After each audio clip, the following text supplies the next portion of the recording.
Timnas Malaysia semakin hari semakin mengalami penurunan prestasi. Meski begitu, skuad negeri jiran justru membuat keputusan aneh dengan gak tampil full tim di ASEAN Cup.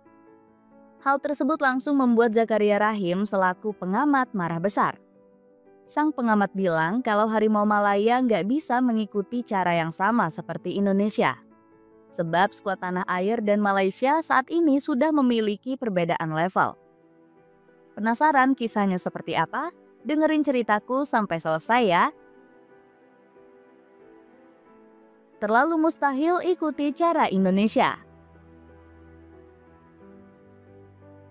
Publik Malaysia dibuat heran dengan gebrakan aneh FAM di Piala AFF.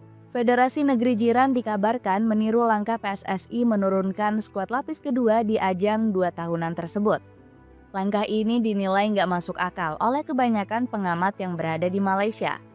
Pasalnya, tim inti pasukan Garuda Nusantara sudah naik kelas ke level Asia. Saya sudah lihat daftar pemain timnas Indonesia. Mereka hanya memanggil beberapa pemain dari tim utama. Mayoritas masih pemain U22. Tapi jangan tiru Indonesia, mereka tidak menurunkan skuad terbaiknya untuk Piala AFF karena mereka berbeda dan banyak bermain di level Asia, ujar Zakaria Rahim. Ditambah lagi pembinaan pemain muda bisa dilakukan lewat kejuaraan SEA Games. Tentu keputusan Indonesia akan berdampak pada pesaing seperti Malaysia, Thailand, dan Vietnam. Tetapi kita sudah punya turnamen SEA Games untuk pemain muda, tutupnya. Akan tetapi, seruan Zakaria ini nggak berpengaruh apa-apa bagi klub negeri jiran. Sebaliknya, mereka enggan melepas pemain andalannya untuk memperkuat Malaysia di Piala AFF. Sebut saja Selangor FC yang ogah menurunkan pemainnya. Datuk Seri Syahril Mokhtar beralasan bahwa pertandingan yang padat membuatnya berpikir 2 kali untuk memberi lampu hijau. Lihat situasinya, tapi sepertinya sulit bagi kami untuk melepas pemain, mengingat padatnya jadwal pertandingan. Bahkan pemain yang dipanggil pun bisa jadi merupakan pemain inti, ungkap Direktur Teknis Selangor FC tersebut. Jadwal Piala AFF diketahui bentrok dengan Liga Malaysia yang masih berjalan.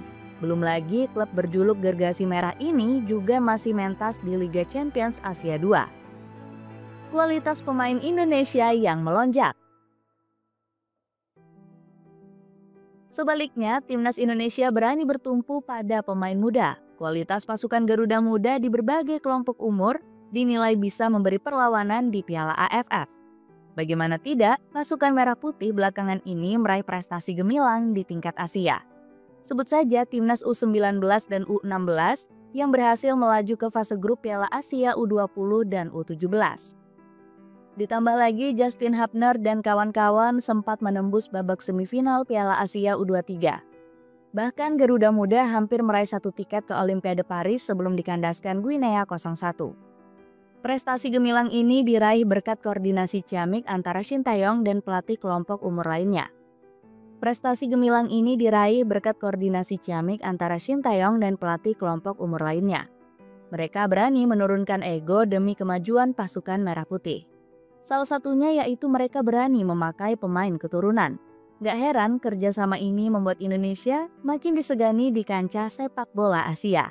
Sebaliknya, pasukan Harimau Muda justru mengalami kemerosotan. Skuad negeri jiran dibuat babak belur dan enggak berbicara banyak di level Asia. Di level U17, Malaysia cuma bisa menorehkan sebiji poin di babak kualifikasi. Alhasil, catatan ini menempatkan Harimau Muda sebagai tim runner-up terburuk kedua secara keseluruhan. Sementara itu, skuad negeri jiran juga gagal lolos ke Piala Asia U20. Koleksi 5 poin dari 4 laga ternyata belum mengantarkan skuad Juan Torres Garrido lolos ke ajang 2 tahunan tersebut. Ditambah lagi skuad Harimau Muda U23 menjadi lumbung gol. Pasalnya, Noah Line dan kawan-kawan gagal meraih 1 poin pun serta kebobolan 6 gol di fase grup. Gak heran kualitas pemain muda Malaysia semakin diragukan jika dipaksakan tampil di Piala AFF. Mereka enggan melihat Harimau Malaya menjadi bulan-bulanan rival di grup A. Dapatkan kemeja polosan lengan panjang dengan check out link di bawah ini ya. Harus raih prestasi apik terlebih dahulu. Bukan cuma di kelompok umur, prestasi apik juga ditunjukkan oleh timnas di level senior. Terbukti skuad Garuda Nusantara kini membawa nama ASEAN tersohor di kawasan Asia. Pasalnya, timnas Indonesia merupakan satu-satunya tim yang tampil di ronde ketiga. Bahkan Jay Idzas dan kawan-kawan baru saja mengukir rekor baru sebagai tim ASEAN dengan poin terbanyak di babak kualifikasi. Pasukan Merah Putih sejauh ini sudah mengemas 6 poin. Hal ini belum terhitung tabungan 4 laga yang masih harus dilakoni pasukan Garuda. Catatan mengkilap ini jelas melewati apa yang pernah ditorehkan Vietnam. Skuad Bintang Emas hanya pernah mengumpulkan 4 poin di edisi 2022 lalu. Sementara itu, Thailand lebih buruk lagi, lantaran hanya bisa catatkan 2 poin saja di edisi 2018. Jumlah poin rival skuad Garuda ini pun terkumpul usai menjalani 10 laga di ronde ketiga. Kehebatan timnas Indonesia juga sukses membuat Malaysia merasa iri. Pasalnya, skuad negeri jiran bahkan belum pernah sampai ke ronde ketiga kualifikasi Piala Dunia. Alhasil, pasukan kuning hitam harus bersusah payah untuk meraih tiket kualifikasi Piala Asia 2027. Kini timnas Malaysia dituntut keras untuk membayar lunas kegagalan para juniornya. Hal ini demi mengembalikan harkat dan martabat sepak bola Malaysia yang tercoreng. Namun, langkah Arif Aiman dan kawan-kawan diprediksi nggak akan mudah karena tergabung di pot yang relatif berat.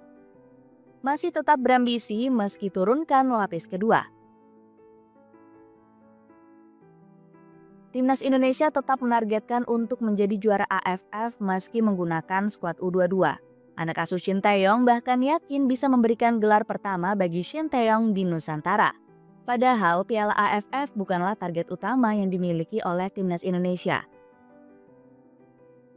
Namun Shin Tae-yong sendiri mengaku kalau anak asuhnya mampu bersaing dengan negara lain. Pastinya kemampuan kami kurang jika dibandingkan dengan negara lain. Namun kami akan berusaha semaksimal mungkin karena saya ingin tim ini juara, ungkap Shin Tae-yong.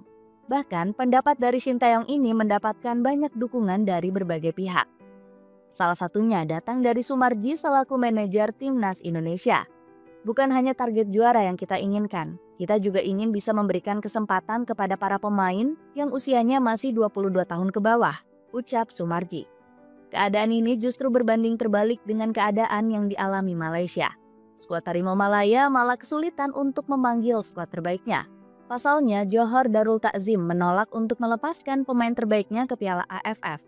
Hal ini bahkan dikonfirmasi langsung oleh direktur teknik mereka yaitu Datuk Seri Syahril Mokhtar. Melihat jadwal, sepertinya kami nggak akan melepaskan pemain untuk Piala AFF. Pomarti pasti membutuhkan pemain terbaik kami, tapi mereka krusial untuk rencana kami, ucap Syahril. Padahal FAM sudah berjanji akan memberikan skuad terbaik bagi Harimau Malaya di Piala AFF. Kami mempunyai skuad yang besar dan banyak pemain terbaik di skuad nasional saat ini. Jadi saya yakin Vicente dan staf kepelatihannya akan memilih pemain terbaik dan bisa dipanggil untuk memberikan performa terbaik, ucap Direktur Teknik FAM Scott O'Donnell.